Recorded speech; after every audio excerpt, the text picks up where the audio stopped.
The flag of the United States of America, often referred to as the American flag or U.S. flag, is the national flag of the United States.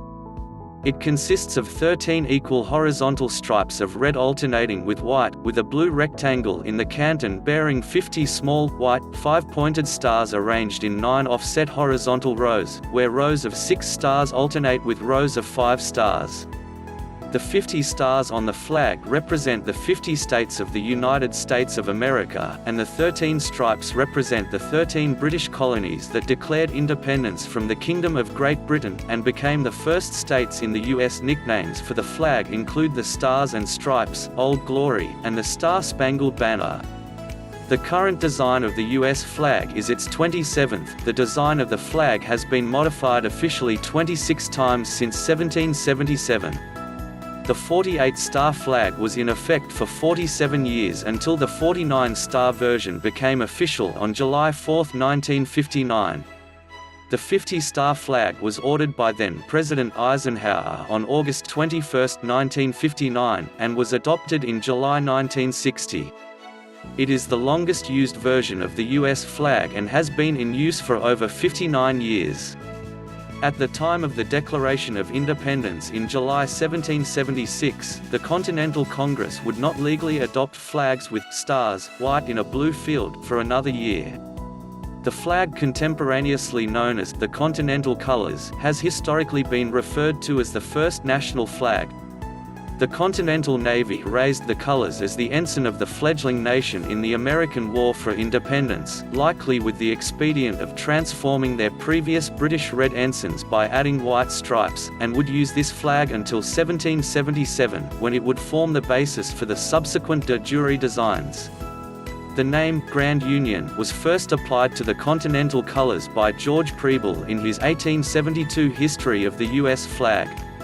The flag closely resembles the British East India Company flag of the era, and Sir Charles Fawcett argued in 1937 that the company flag inspired the design. Both flags could have been easily constructed by adding white stripes to a British red ensign, one of the 3 maritime flags used throughout the British Empire at the time. However, an East India Company flag could have from 9 to 13 stripes, and was not allowed to be flown outside the Indian Ocean. Benjamin Franklin once gave a speech endorsing the adoption of the company's flag by the United States as their national flag. He said to George Washington, "While the field of your flag must be new in the details of its design, it need not be entirely new in its elements. There is already in use a flag. I refer to the flag of the East India Company." This was a way of symbolizing American loyalty to the Crown as well as the United States' aspirations to be self-governing, as was the East India Company. Some colonists also felt that the company could be a powerful ally in the American War of Independence, as they shared similar aims and grievances against the British government tax policies. Colonists therefore flew the company's flag, to endorse the company. However, the theory that the Grand Union flag was a direct descendant of the flag of the East India Company has been criticized as lacking written evidence. On the other hand, the resemblance is obvious, and a number of the founding fathers of the United States were aware of the East India Company's activities and of their free administration of India under company rule. In any case, both the stripes and the stars have precedence in classical heraldry. Mullets were comparatively rare in early modern heraldry, but an example of mullets representing territorial divisions predating the U.S. flag are those in the coat of arms of Valais of 1618, where 7 mullets stood for 7 districts. Another widely repeated theory is that the design was inspired by the coat of arms of George Washington's family, which includes 3 red stars over 2 horizontal red bars on a white field. Despite the similar visual elements, there is little evidence, or no evidence whatsoever, to support the claimed connection with the flag design. The Digital Encyclopedia of George Washington, published by the Fred W. Smith National Library for the Study of George Washington at Mount Vernon, calls it an enduring myth, backed by no discernible evidence. The story seems to have originated with the 1876 play Washington, a drama in 5 acts, by the English poet Martin Farquhar Tupper, and was further popularized through repetition in the children's magazine St. Nicholas. If a new U.S. state were to be admitted, it would require a new design of the flag to accommodate an additional star for a 51st state. Potential statehood candidates include U.S. territories, the national capital, or a state created from the partition of an existing state.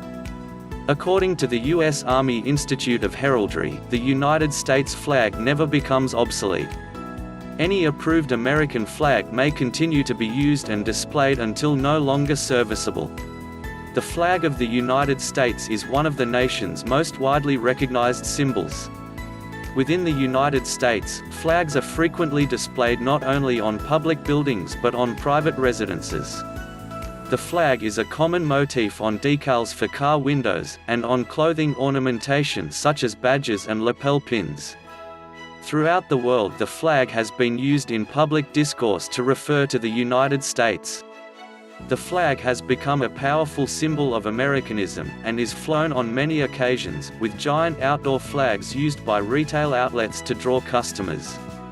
Reverence for the flag has at times reached religion-like fervor. In 1919, William Norman Guthrie's book The Religion of Old Glory discussed the cult of the flag, and formally proposed vexillology. Despite a number of attempts to ban the practice, desecration of the flag remains protected as free speech. Scholars have noted the irony that the flag is so revered because it represents the land of the free, and that freedom includes the ability to use or abuse that flag in protest. Comparing practice worldwide, Testi noted in 2010 that the United States was not unique in adoring its banner, for the flags of Scandinavian countries are also beloved, domesticated, commercialized and sacralized objects. This nationalist attitude around the flag is a shift from earlier sentiments. The U.S. flag was largely a military ensign or a convenient marking of American territory that rarely appeared outside of forts, embassies, and the like until the opening of the American Civil War in April 1861, when Major Robert Anderson was forced to surrender Fort Sumter in Charleston Harbor to Confederates. Anderson was celebrated in the North as a hero, and U.S. citizens throughout northern states co-opted the national flag to symbolize U.S. nationalism and rejection of secessionism.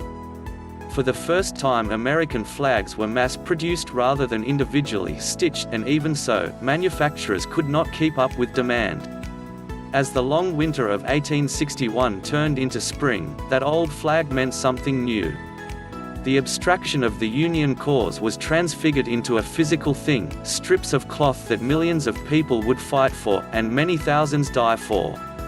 The supposed symbolism of the colors red, white and blue is drawn from heraldry and was not originally intended to apply to the flag. Charles Thomson, Secretary of the Continental Congress, discussing the proposed U.S. seal, gave symbolic meanings for the colors in the seal, drawn from heraldry, with white signifying purity and innocence, red, hardiness and valor, and blue signifying vigilance, perseverance and justice. Over time, that explanation came to be associated with the flag. Over the years, other interpretations have included that red is for the blood of patriots, spilled in the fight to protect the country.